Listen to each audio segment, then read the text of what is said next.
Head-to-head. So, Suella Braverman has hit back at recent suggestions that the British countryside is racist after wildlife groups branded it a racist colonial white space that was dominated by white people. The former Home Sec has now slammed the report, writing, "We need to stop making white people feel guilty for being white.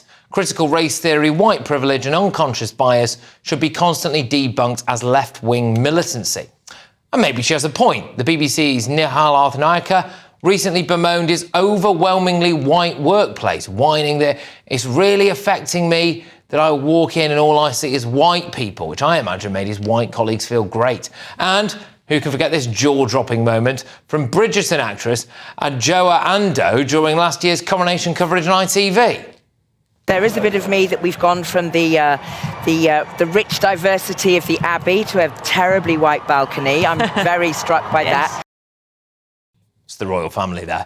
It's now trickling down to our kids too. Back in December, a new government report found that white working class pupils are rapidly falling behind other students and are the group that the school leaders are now most concerned about. So tonight, I'm asking, is Suella Braverman right that people in Britain are being made to feel guilty for being white? Let me know what your thinking is. GBViews at gbnews.com, at GBnews on Twitter, and go and vote in our poll. I'll bring you those results in a few short moments. But now, going head to head, our founding chairman of Global Britain Centre, Aman Bhogal, and former Labour spokesman James Matthewson. Thank you very, very much, chaps. Aman, do you think white people are being made to feel guilty for being white? Is that right?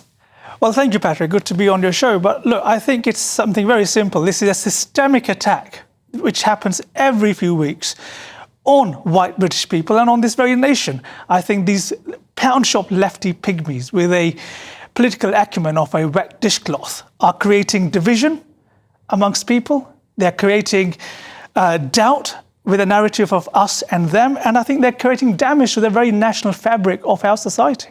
James, are you racked with white guilt?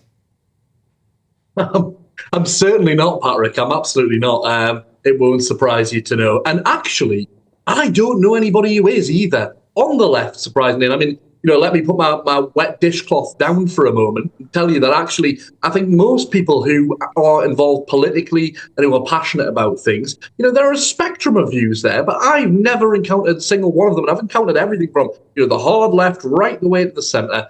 I've yet to encounter anybody who, at least espouses the fact that they feel guilty for being white. Having grown up in a rural neighbourhood myself, in a rural community in the northeast of England, you don't get more rural than rural. Yeah, but it's not necessarily whether or not, to be fair, James, it's not necessarily whether or not they actually do feel guilty for being white. I think the point is that they're being told that they should feel guilty for being white. And do you agree with that? I don't feel that pressure from anywhere. I don't feel that pressure coming from anywhere that I am meant to feel anyway responsible. What I do see is an increased focus on talking about the past and the crimes of the past, the wrongs of the past, the history, because there is only one history, right or wrong, whether you like it or not. There are only facts, and teaching those facts and talking about them are important. OK, all right, Aman. Look, I think our British history is something that we need to be and we must be proud of. Look, people are being made to feel guilty. Look, if you want to be a historic revisionist, then be my guest. But the fact is that the greatest Briton that there ever was, that is Winston Churchill, when he gets boxed up in Parliament Square, that is the whole nation being made to feel guilty of what? Of standing up for freedom, fighting fascism? Really?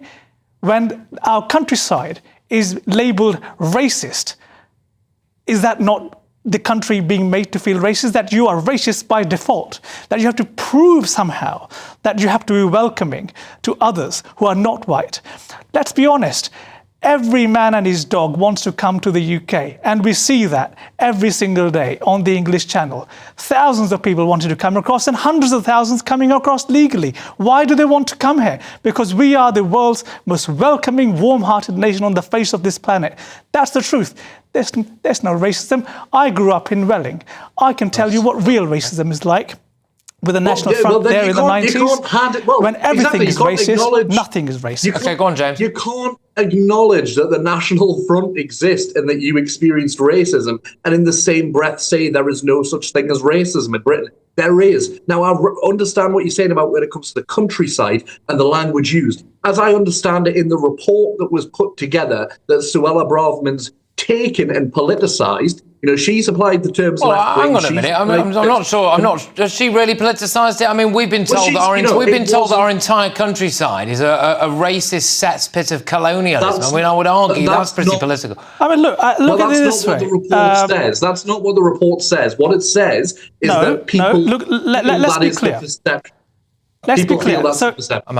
So this is what was said. Cultural barriers reflect that in the UK, it is white British cultural values that have been embedded into the design and management of green spaces and into society's expectations of how people should be engaging with them. What on earth does that even mean? I think that means that the left fringe elements want to put people like me, who are immigrants into this country, into our little identity politics tick boxes, that we somehow do not adhere to whatever is white British values. You have British values, and that is the end of that. There's no white British values. There's no Indian British values. There are British values. OK. All right. Well, both of you. Go on quickly, James. Are you going to go into the countryside and take the knee? I grew up in the British countryside. I'm proud of the British countryside. Right. I love the British countryside and British values, but there is racism present there, as there is everywhere. And where there's less diversity, there is more racism. Stop dividing people. OK. All right, both of you, thank you very much. That's exactly what we do it for, a proper head-to-head. Thank you. That is, of course, the founding chairman of Global Britain Centre, Aman Bhogal, former Labour spokesperson, James Mathewson. Look, who do you agree with? OK, is Suella right that people in Britain are being made to feel guilty for being white? Christian on Twitter says absolutely yes. Just look at all the white guilt and white privilege literature being churned out by academics and campaigners. Rory says it's never-ending guilt trip for political power and to shame Brits into accepting radical changes to our country. Maureen says, I don't feel one bit guilty about who I am, be it my sex, colour or anything else. All right, Maureen. And your verdict is now in. 96% of you agree with Suella that Brits are being made to feel guilty for being white. 4% of you say that we are not.